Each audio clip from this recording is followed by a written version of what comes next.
अस्तित्व मतलब अपनी इंद्रियां, अपना मन। तो कई बार आपने ऐसे महसूस किया होगा कि जिस दिन आप सब व्रतों का पूरी निष्ठा से पालन करते हैं तो आप बिल्कुल शांत चित्त हो जाते हैं, मन बिल्कुल प्रसन्न। बाहर से कोई भी चीज नहीं मिली आपको, ना कोई पुरस्कार दिया, ना कोई खाने पीने की ऐसी चीज मिली, ना कोई धन दौलत मिला, लेकिन एक परम संतुष्टि हमें महसूस होती है। तो उस समय हम ये सोच सकते हैं कि ये जो संतुष्टि है ये कहाँ से आई और ये किसने दी। वही शरीर है, वही इंद्रियां हैं, वही मन है, वही बुद्धि है, वही अड़ोसी पड़ोसी हैं, वही रूममेट्स हैं, वही आचार्य हैं, वही गुरुजन हैं, वही पतंजलि योगपीठ है, वही मेरा रहने का कमरा है, वही खाने का भोजन है, सब कुछ वही है, कहीं भी चेंज नहीं आया, लेकिन अंदर चेंज आ गया। तो ये कहाँ से आया? ये मेरे ही अस्तित्व ने मेरा सहयोग किया, क्योंकि मैंने ऐसा संकल्प लिया। तो मेरे मन ने, मेरी इंद्रियों ने, ये वही हैं। तो इससे ये पता लगता है कि ये मेरी ऊंचा उठने में भी मेरे निमित्त बनते हैं और नीचे गिरने में भी निमित्त बनते हैं। मैं इनका किधर प्रयोग करता हूँ ये मेरे ऊपर डिपेंड करता है। तो ये मेरे को अत्यंत दुखी भी कर सकते हैं और अत्यंत सुखी भी कर सकते हैं, आनंद से युक्त भी कर सकते हैं। तो फिर व्यक्ति को पता लग जाता है कि सुख दुख का रहस्य जो है वो बाहर नहीं है, वो अपने ही संसाधनों और अपने संकल्पों के ऊपर टिका हुआ है। तो कल भी हम बात कर रहे थे ना, जैसे उपनिषद के पाठ में, कि सबसे पहले व्यक्ति का संकल्प महान होना चाहिए। शुरुआत वहां से होती है सुख की। जैसे हमारे संकल्प होते हैं तो फिर वैसे ही उस पर चिंतन करते करते करते वैसे ही फिर विचार आने लगते हैं उससे संबंधित। और जैसे जैसे विचार आने लगते हैं तो समझ लो कि उन सारी दिव्य शक्तियों के साथ नेटवर्किंग हो गई हमारी, हम उनके साथ जुड़ गए, फिर वो चारों तरफ से आने लगती हैं दिव्य शक्तियां। तो ऐसा मैंने कई बार श्रद्धेय स्वामी जी महाराज के उसमें देखा कि जैसे स्वामी जी को कहा कि महाराज जी जैसे शाश्वत प्रज्ञा लिखते हैं या संपादकीय, इतने व्यस्त होते हुए भी जो अपने मैगजीन निकलती है योग संदेश, तो उसके 2 लेख स्वामी जी महाराज जरूर लिखते हैं हर महीने अपने हाथ से। तो उनके पास टाइम तो होता नहीं है, तो कभी कभी उनके पास जाके निवेदन करना पड़ता है कि अब आप लिख दें। तो जब महाराज जी लिखने लगते हैं एक विषय के ऊपर तो वो आते ही जाते हैं विचार, मतलब उनकी कलम धीरे चलती है, दिमाग तेज चलता है। इतनी चारों तरफ से वो विचार आते हैं कि कभी कभी महाराज जी को लगता है कि लिख दिया ये शब्द, और वो छूट जाता है। हाथ की स्पीड दिमाग की स्पीड से थोड़ी कम होती है। तो चारों तरफ से ऐसे दिव्य भाव हमारे मन में आने लगते हैं कि आपको भी ऐसे ही आने लगते होंगे कि कभी कभी आप कुछ कहना चाहते हैं और वो इतने ज्यादा एक साथ आते हैं।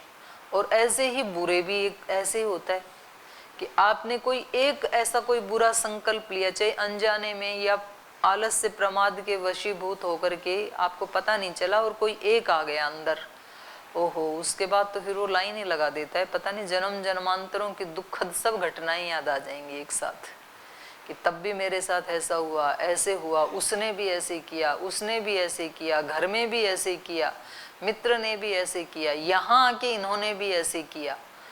तब ये सारी दुनिया पता नहीं मेरे साथ ही कैसे क्यों करती है, मेरी तो किस्मत ही ऐसी है, ऐसे व्यक्ति को लगता है कभी कभी। तो ये दोनों ही तरफ से ऐसे होता है। तो इन्होंने जैसे ही अश्वमेध यज्ञ का संकल्प लिया तो इनके गुरुजन भी, इनके मंत्री भी, इनकी पत्नियां भी, फिर इनके मित्र भी, रोमपाद भी, और उनके भी जो संबंधी हैं जो इस यज्ञ में सहायता कर सकते हैं, ऋषि श्रृंग भी, श्रृंग ऋषि भी, तो ऐसे सब उसको पूरा करने में लग जाते हैं। अब महाराज जी का एक संकल्प था कि योग जो हमारे ऋषियों की विद्या है तो उसका लोप नहीं होना चाहिए, क्योंकि ये मनु महाराज जी ने भी कहा मनुस्मृति में कि वेद का अभ्यास जब छूट जाता है, माने वेद का पढ़ना पढ़ाना सुनना सुनाना ये जब छूट जाता है, और वेद को पढ़ के फिर वैसा आचरण करना जब छूट जाता है, सत्याचरण उन्होंने कहा, तो वेद का पढ़ना पढ़ाना, वेद का अभ्यास, अभ्यास शब्द का प्रयोग किया, वेद का अभ्यास जब छूट जाता है, सत्याचरण जब छूट जाता है, तो फिर वहां पर दुर्भिक्ष, रोग, दरिद्रता ये स्वतः ही आने लगते हैं। तो कभी भी ज्ञान में बाधा नहीं आनी चाहिए। वेद मतलब ज्ञान, ज्ञान तो परमात्मा का ही है। तो वेद का मतलब चार वेद भी, वेद का मतलब ज्ञान एक शब्द में कहेंगे तो ज्ञान हमारा जैसा होता है वैसे ही फिर हमारे अभ्यास होते हैं। हमारा ज्ञान ये है कि थोड़ा सा टाइम मिले तो मैं 10 मिनट की नींद ले लूं, तो मतलब सुख कहाँ है इस व्यक्ति के लिए? नींद में। तो फिर वो मौका ही ढूंढता है कि अब सब प्राणायाम कर रहे हैं, वो आया अंदर वॉशरूम का बहाना लेके और जीने में सीढ़ियों के ऊपर ऐसे बैठा और बैठ के आराम से, फिर वो 15-20 मिनट ऐसे नींद लेके फिर जाके योग शिविर में बैठ जाता है। तो उसको सुख कहाँ दिखाई दे रहा है? नींद लेने में। बोले वहां बैठ के ये बातें रोज सुनते हैं तो नींद आ रही है, तो सुख कहाँ है? नींद में। तो जैसा उस व्यक्ति का ज्ञान है वैसी वो क्रिया कर रहा है। एक व्यक्ति का ज्ञान ये है कि नींद तो मैं रात को भी ले लूंगा या दिन में कभी टाइम मिलेगा तो भी ले लूंगा, लेकिन इस समय जो गुरुजी बता रहे हैं वो शब्द क्या पता मेरे जीवन से संबंधित क्या शब्द उनके मुख से निकल जाए, मेरा उद्धार ही हो जाए, तो मैं एक शब्द भी मिस नहीं करूंगा। तो उसको नींद भी आएगी ना, तो वो पानी के छींटे मार करके वहीं बैठेगा। जैसे महर्षि दयानंद, नींद आ रही थी, सब सो गए शिवरात्रि का जागरण करते करते, लेकिन उन्होंने क्या सुना था कि शिवरात्रि को जागरण करते हैं तो भगवान शिव दर्शन देते हैं। सच्चे शिव का उन्होंने दर्शन करने की उनकी अभिप्सा थी, उनका संकल्प था। तो नींद आ रही है, छोटा ही बच्चा है, लेकिन तो भी बार बार आंखों में छींटे मार मार करके जागरण करते हैं। समझे रविकांत जी? हाँ, आपके नहीं कह रही हूँ, मतलब ये सामान्य रूप से किसी का भी हो सकता है, तो आप अपने ऊपर ही मत लेना। यूँ कह रहे हैं हाँ बिल्कुल, अपने ऊपर कहाँ लेने वाला हूँ।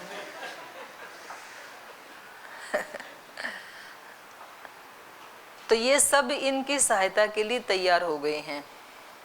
ऋषिशृंग भी, रोमपाद भी।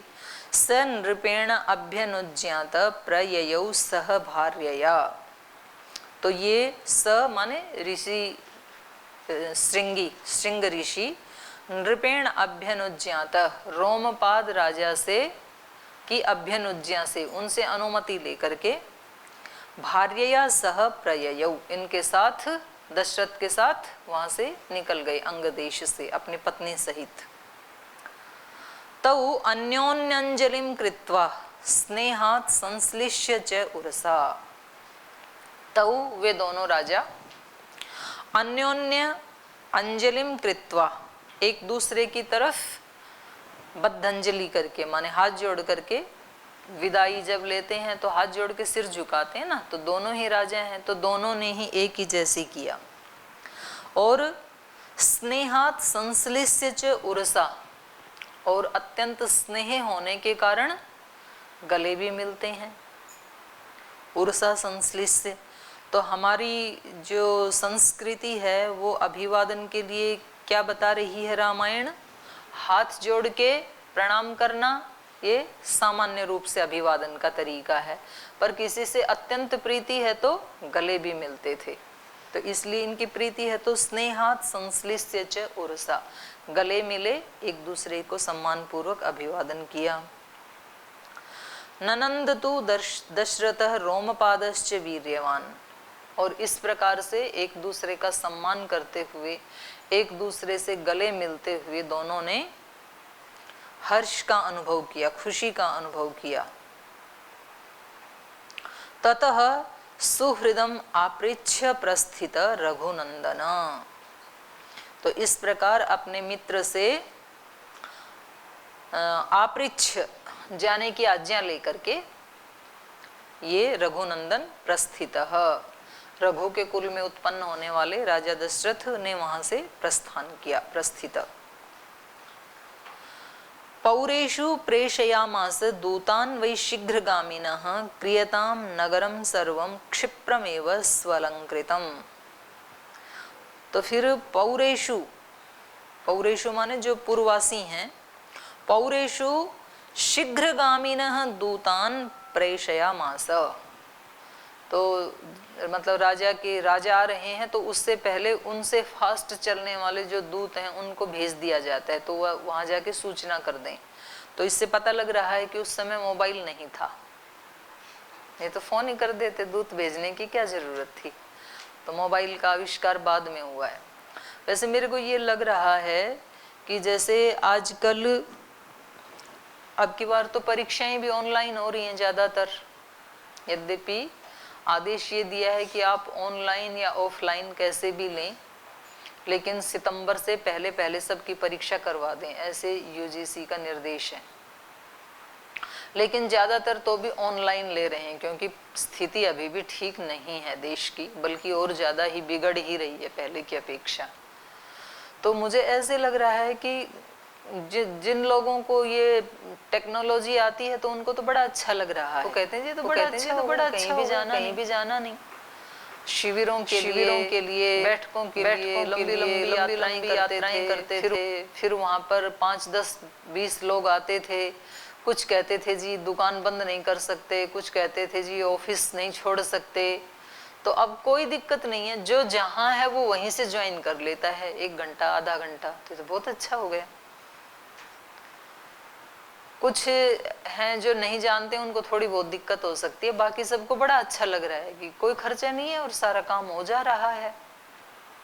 लेकिन ये थोड़े दिन ऐसे चलते चलते, मतलब एक बार तो पूरा झुकाव उधर होगा टेक्नोलॉजी के ऊपर, लेकिन फिर कुछ वर्षों में ये निकल के आएगा कि इससे डिप्रेशन हो गया, नींद आनी कम हो गई, अभी भी हो रहा है वैसे तो, आंखें वीक हो गई बार बार उसको स्क्रीन को देखते हुए, और उससे जो रेज निकलती हैं उसके कारण, तो फिर कहेंगे कि भाई ये ऑनलाइन वाला तरीका भी निरापद नहीं है।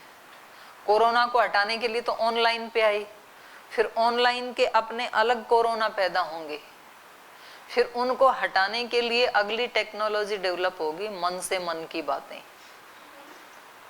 कोई मोबाइल की जरूरत नहीं है, ये उससे भी ऊंची आध्यात्मिक टेक्नोलॉजी है ये, हैं?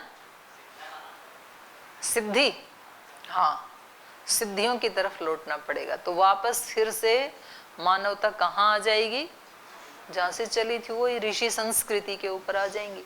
तो वो देख लेते थे ना ध्यान में, जैसे महर्षि वाल्मीकि जी ने देख लिया ध्यान में, त्रिकाल दृष्टा, कैसे व्यवहार करना चाहिए, कब क्या होने वाला है, क्या परिस्थितियां संभावनाएं बन रही हैं। तो ऐसे ही फिर इस मनुष्य की ये बुद्धि डेवलप होते होते वहां चली जाएगी, साथ में योग का और आध्यात्मिकता का आश्रय और लेगा, तो बुद्धि ऋतंभरा प्रज्ञा की तरफ मुड़ जाएगी। अभी तो बुद्धि तो डेवलप हुई है, लेकिन बुद्धि किधर चली गई, कोरोना की तरफ चली गई। मतलब बुद्धि तो तेज है ही ना, जिन्होंने ये वेब बनाने की कोशिश की चीन वालों ने, लेकिन वो बुद्धि उल्टी दिशा में चली गई।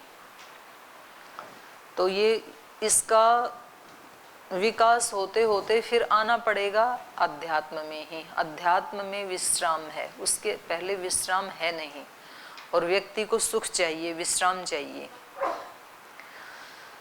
तो उस समय इन्होंने अपने दूतों को, जो शीघ्रगामी थे, माने इससे भी आगे चलने वाले थे, उन दूतों को इन्होंने भेज दिया नगर में, ताकि ऋषि श्रृंग आ रहे हैं तो पूरे नगर को सजा दिया जाए। तो पहले ही कह के चले जाते कि हम 8 दिन के बाद 9वें दिन आएंगे तो नगर को सजा के रखना। तो ऐसे क्यों नहीं किया इन्होंने, क्योंकि पता नहीं था ना आने की अनुमति मिले ना मिले, तो अपनी तरफ से निवेदन करने गए हैं, तो इसलिए नहीं बता के गए होंगे। तो इसलिए शीघ्रगामिनः दूतान् प्रेषयामास नगरम सर्वं क्षिप्रमेव स्वलंकृतं क्रियताम। और क्या आदेश दिया उन्होंने जाकर के कि सारे नगर को क्षिप्रमेव अतिशीघ्र स्वलंकृतम क्रियताम, अलंकृत कर दें। तो क्या क्या अलंकृत करें? धूपितम पृष्ठम, कुछ ऐसे सुगंधित पदार्थों का छिड़काव किया जाए। सिक्तम, सिक्त संपृष्टम, कुछ ऐसे सुगंधित पदार्थों का छिड़काव किया जाए। तो ये तो मेरे को भी ध्यान है, जब हम छोटे थे और गांव में कोई वो शादी आदि होती थी, बारात आदि आती थी, तो पानी में केवड़ा डाल के उसको छिड़का जाता था, तो उसकी अच्छी अच्छी सी सुगंध आती थी। तो कुछ बाराती तो सुगंध लेंगे सो लेंगे, गांव के बच्चे चले जाते थे वहाँ सुगंध लेने के लिए, केवड़ा की सुगंध आती थी। या जिस घर में शादी उसके आसपास गलियों में बालू मिट्टी बिछा के उसके ऊपर छिड़काव किया जाता था, उसमें थोड़ा सा वो केवड़ा डाल के। तो सिक्त संपृष्टम धूपितम, पताका भी अलंकृतम, और पताकाएं लगाई जाएं। अभी आजकल महाराज जी का जब कभी जाते हैं, कार्यक्रम होता है, तो वहाँ पर भारत स्वाभिमान के झंडे और तिरंगे झंडे, दोनों झंडे लगाए जाते हैं। और भी राजनीतिक फंक्शन होते हैं तो उस पार्टी का जो भी चिन्ह है तो उसकी वो, तो ये प्राचीन पद्धति है हमारी, पताका आदि लगाना। तो इन्होंने ऐसे निर्देश दिया। तो इसका मतलब है कि बाहर की जो शुचिता है और जो एक अपनी सात्विक अलंकार की जो पद्धति है वो वैदिक पद्धति है। तो उससे क्या होता है, उसमें मन में प्रसन्नता की विवृद्धि होती है। तो इसलिए हम त्योहारों के ऊपर भी क्या करते हैं, अपने घरों को, मकानों को सुसज्जित करते हैं। कुछ ऐसे पेपर आदि से काट के कहीं फूल लगाते हैं, चित्र लगाते हैं, उसको अलंकृत करते हैं ना। जैसे दिवाली के ऊपर कितना अलंकृत किया जाता है अपने घरों को, तो उससे मन की प्रसन्नता बढ़ती है और उसको, घरों को, मकानों को स्वच्छ किया जाता है, शुचिता। तो उससे भी शौच का परिणाम क्या बताया, मन प्रसादः सौम्यत्वम मौनम। ये किसका, ये तो दूसरी जगह चला गया। योग दर्शन में शौच का परिणाम क्या है, एक हो गया। अगला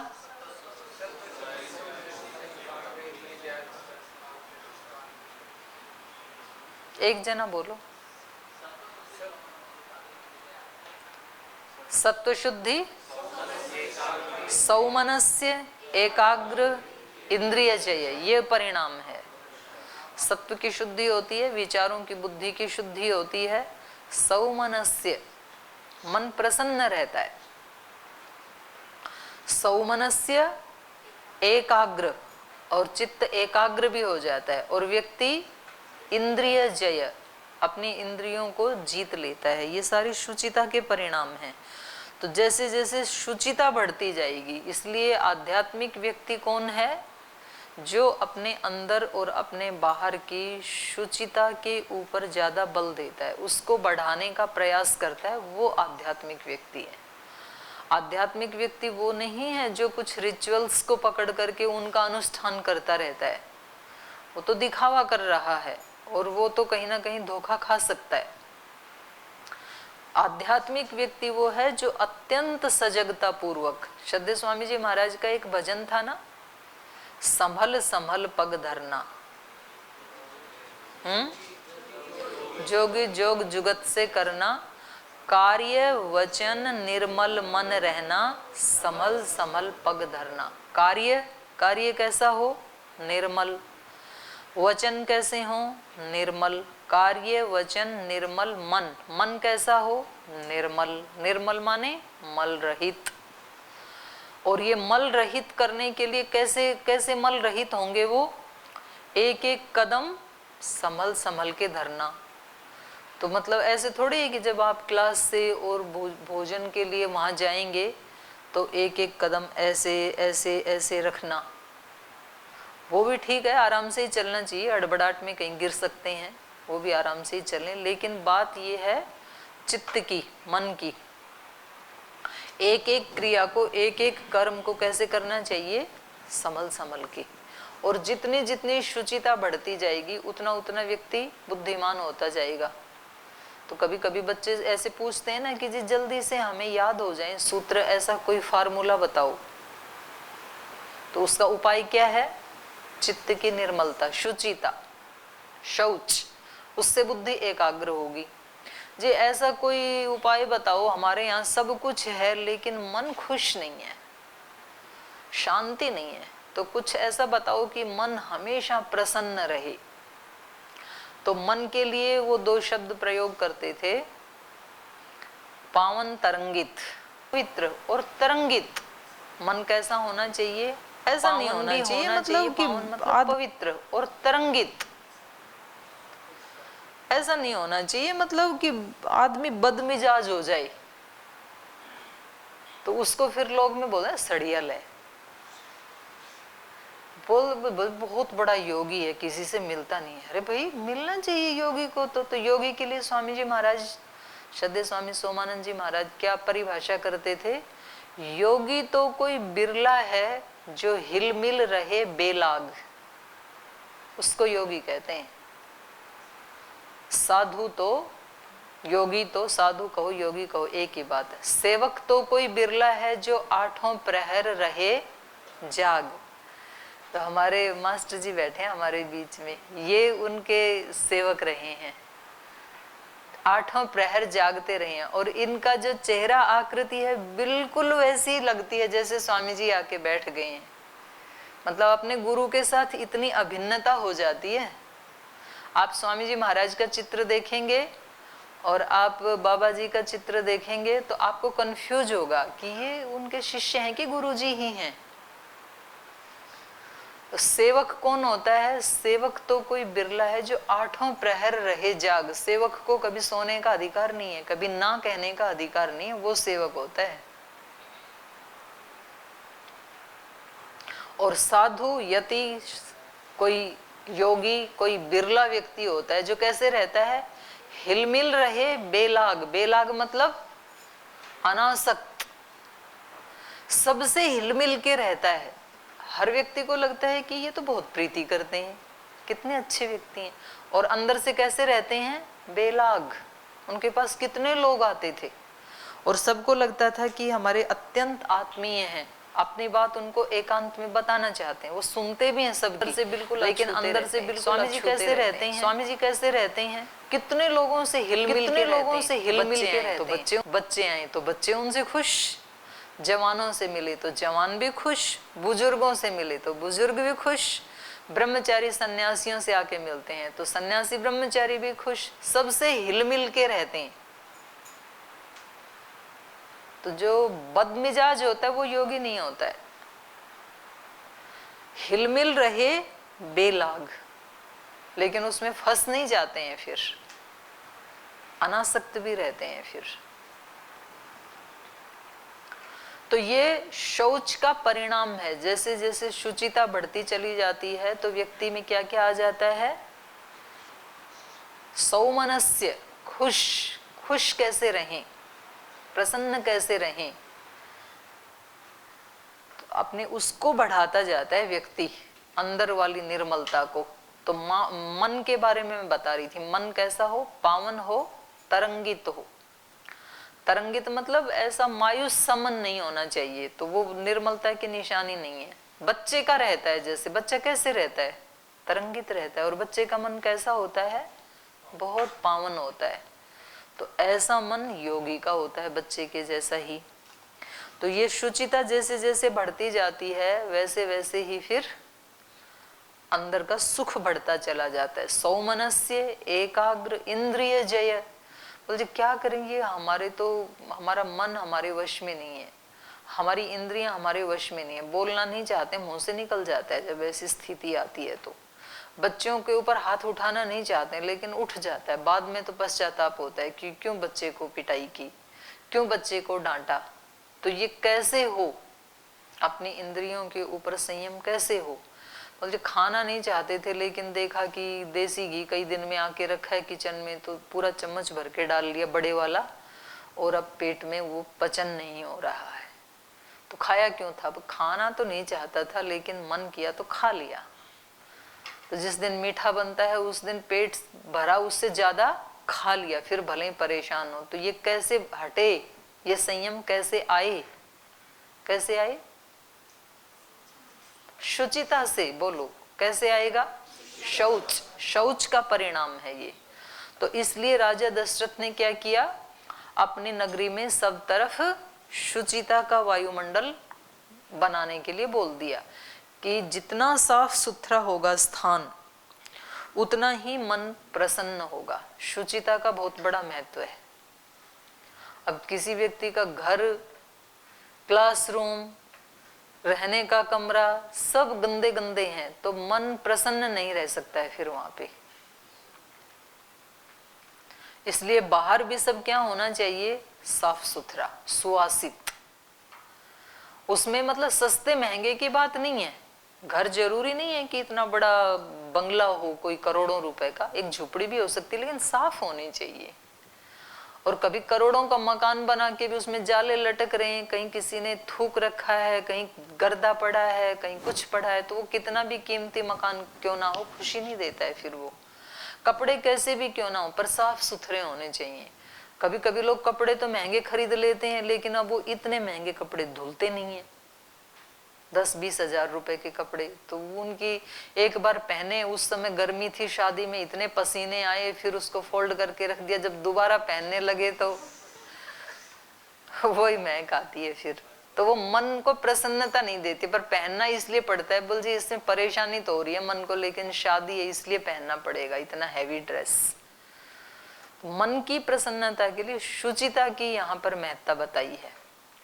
तो स्थान भी शुचिता से पूर्ण होने चाहिए और हमारे मन, अंतःकरण आदि भी शुचिता से युक्त होने चाहिए। तो ऐसी नगरी है ये अयोध्या, जहाँ आप ऋषि श्रृंग पहुँचने ही वाले हैं। तो सारी नगरी को अलंकित कर दिया गया है और राजा दशरथ ऋषि श्रृंग को लेकर के अयोध्या में लौट रहे हैं। तो शेष चर्चा हम कल करेंगे। आज यही पाठ को विराम देते हैं।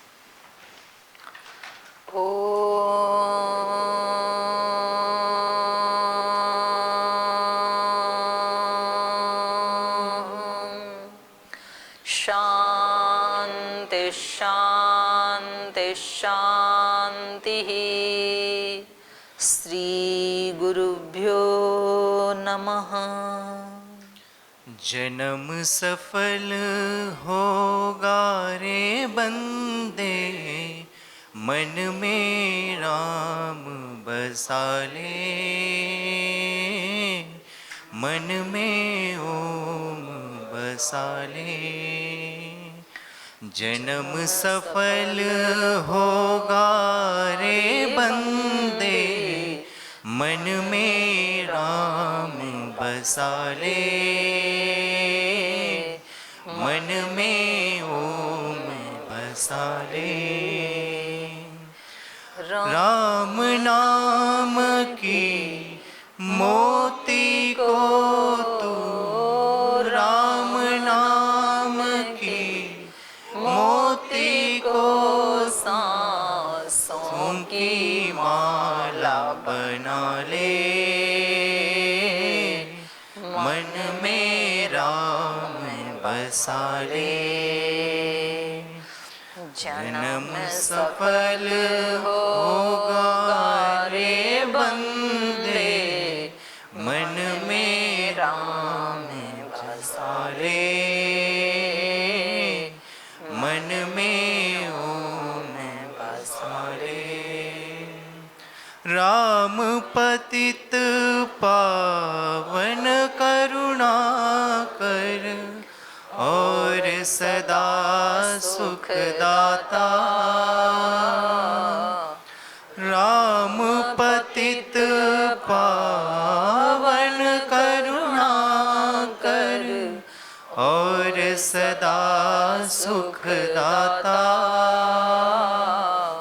सरस सुहावन अति मन भावन, सरस सुहावन अति मन भावन राम से प्रीति लगा ले, मन में राम बसा ले। जन्म सफल होगा रे बंदे, मन में राम बसा ले, मन में ओम बसा ले, मन में राम बसा ले, मन में ओम बसा ले।